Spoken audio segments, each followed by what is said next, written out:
Hablaremos esta noche de los indios yaganes. Vamos a ubicarnos entonces en 1826, cuando el gobierno inglés envió a América del Sur dos buques hidrográficos, dos buques destinados al relevamiento geográfico y científico. Se llamaban el Adventure y el Beagle. Iban provistos de los más modernos aparatos científicos, en fin. El almirantazgo les había ordenado un relevamiento de las costas de Sudamérica desde la costa sur del Río de la Plata, ahí en San Clemente, hasta Tierra del Fuego. Tardaron 10 años en cumplir esa orden. La escuadrilla fue conducida por estupendos marinos.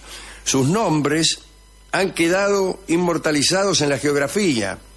El más favorecido fue el comandante Fitzroy, que ligó, qué sé, un islote, un canal, un cerro y una calle, paralela a la de un amigo suyo que se llamaba Amadeo Bonpland. Otros dieron nombres a otros accidentes geográficos. Ahí está el piloto Kirk a un canal. Con ellos también viajaba nada menos que Charles Darwin, que también tiene su canal. Los barcos también prestaron su nombre a accidentes geográficos, por ejemplo, el Beagle. El trabajo que hicieron fue extraordinario y también incluyó algunos intentos más bien patéticos de civilización y evangelización de los indios que vivían en los canales fueguinos. ¿Qué indios vivían en los canales fueguinos? Bueno, estaban los alacalufes, los yaganes y estaban los onas, que vivían más bien en la isla grande de Tierra del Fuego. Los indios elegidos para civilizar fueron los yaganes, que se llamaban a sí mismos yamanas. En general los indios no suelen llamarse a sí mismos como uno les llama, o como les llaman los blancos. Ahí tiene usted a los famosos indios pampas, ni idea tenía de que ellos eran los pampas. Asimismo se llamaban los het, una palabra que quería decir la gente. Ellos eran la gente. Bueno, la vida de los yaganes era miserable. De tanto estar agachados a la vera del fuego, digo, de tanto estar agachados, es un lindo comienzo y que revela ya el principio de una vida miserable, ¿no? Habla un yagán, por ejemplo, y canta. Sí. De tanto estar agachado, y es un buen comienzo para una vida. De tanto estar agachado a la vera y la fogata, se me curvaron las patas. No está mal, de tanto estar agachado. Bueno, el caso es que de tanto estar agachados a la vera del fuego, o en el fondo de la canoa, los yaganes tenían un torso muy desarrollado, pero apoyado en unas piernas raquíticas. Esto debe servir de consejo a aquellos que se agachan demasiado, ¿no? Por ejemplo, los jardineros que andan siempre al oficio de agache. Bueno, los yaganes, para defenderse del frío, se cubrían el cuerpo con una capa de grasa de ballena, lo que les garantizaba un hedor insoportable. Imagínese, el tipo cubierto de grasa. Más el fuego. La mayor parte del día la pasaban acurrucados en unos refugios de ramas cubiertas por pieles y, como se ha dicho, una gran fogata interior, ¿no? Allí permanecían hasta que, no sé si decirlo, ¿no? Dígalo. Pero los excrementos y los restos de comida tirados en el piso y dentro mismo de la vivienda alcanzaban una altura tal que obstruían el orificio de salida, si me permiten la expresión, bien, ¿no? Bien, entonces se mudaban a otra casa, en vez de limpiar se mudaban. Los trabajos rudos los hacían las mujeres, ¿no? El hombre pescaba o cazaba, la mujer preparaba el alimento, construía la vivienda. Bueno, desde luego en las frecuentes mudanzas, ¿no? No era que construía una vez.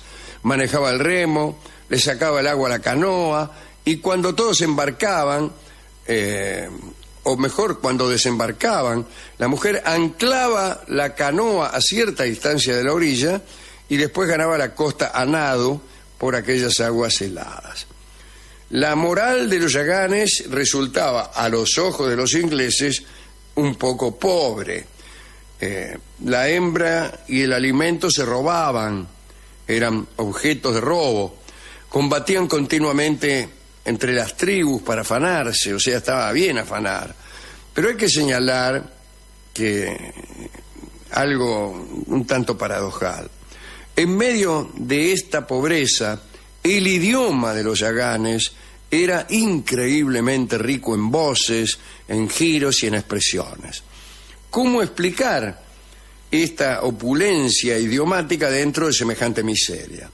Es que el yagán, como se ha dicho, permanecía mucho tiempo alrededor del fuego, en grupos, y allí se entretenían conversando, contando cosas.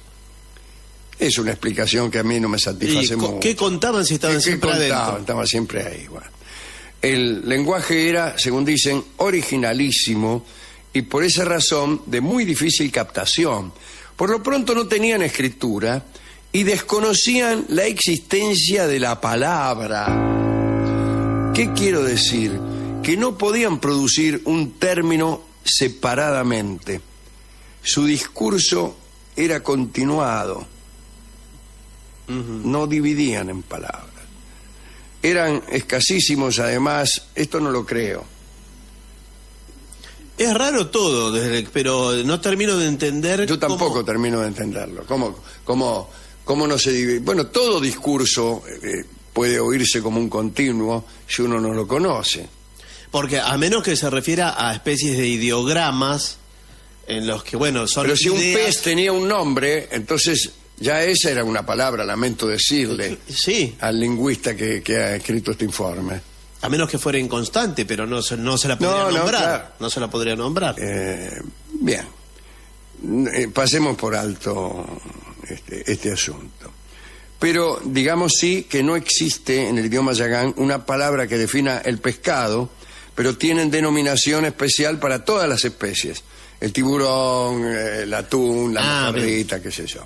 Pero no hay una que diga pescado. Bueno, se trata de un idioma que no es analítico. Claro, y además que puede ser, no conozco el idioma, pero eso no es complejo, es al revés. Es al revés. Es rústico. Los idiomas ricos son los que tienen una organización lógica. Claro. Los que son analíticos. Tiene generalidades, particularidades. Cuanto más analítico es un idioma, más rico es. La cantidad de palabras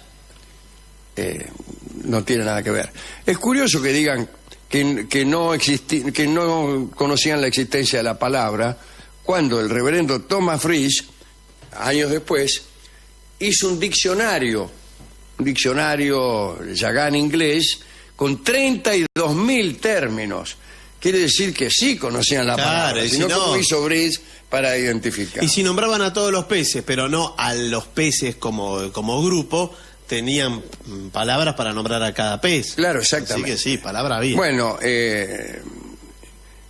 parece que Frisch lo estudió, andaba entre los indios, haciéndose repetir las cosas. Los yaganes creían que era sordo Frisch, ¿no? Y compiló este diccionario. Creo que también tradujo el Evangelio de San Lucas y el de San Juan y los Actos de los Apóstoles al idioma yagán, con un nulo éxito de lectores. Claro. Bueno, sí. Muy bien. ¿Y ese tipo viajaba con Darwin? No, ese vino después. Porque ese vino después, Tomás. Una convivencia difícil. En febrero de 1830, la fragata Beagle realizó finalmente una última expedición antes de volver a Inglaterra.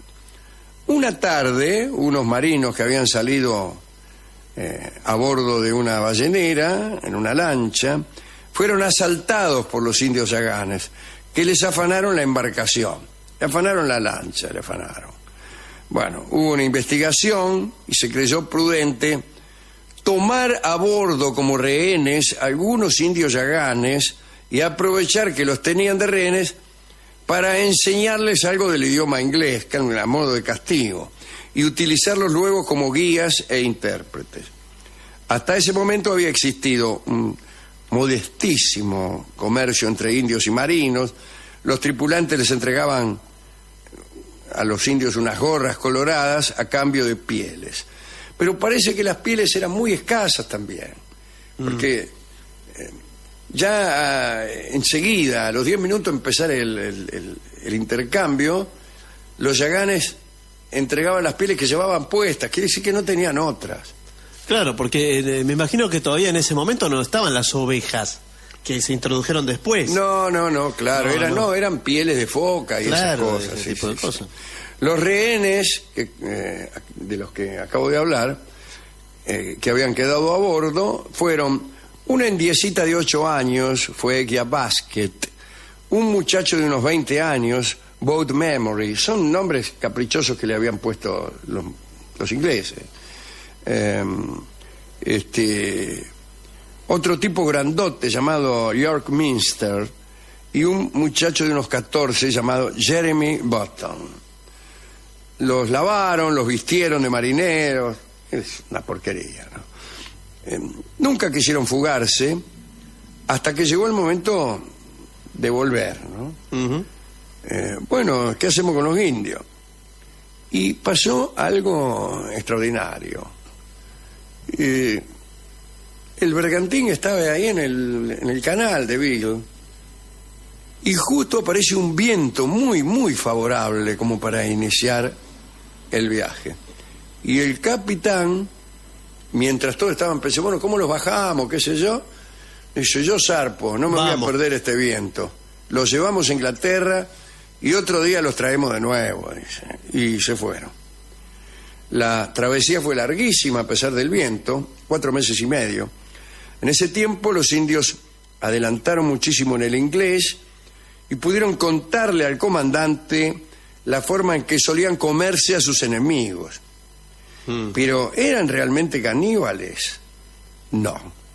En realidad Darwin y Fitzroy decían que sí, pero el reverendo Brice, que estudió el caso después, dice que no, que en realidad los yaganes no eran caníbales. O sea, Brice vivió mucho tiempo con ellos después. Que no eran caníbales sino mentirosos.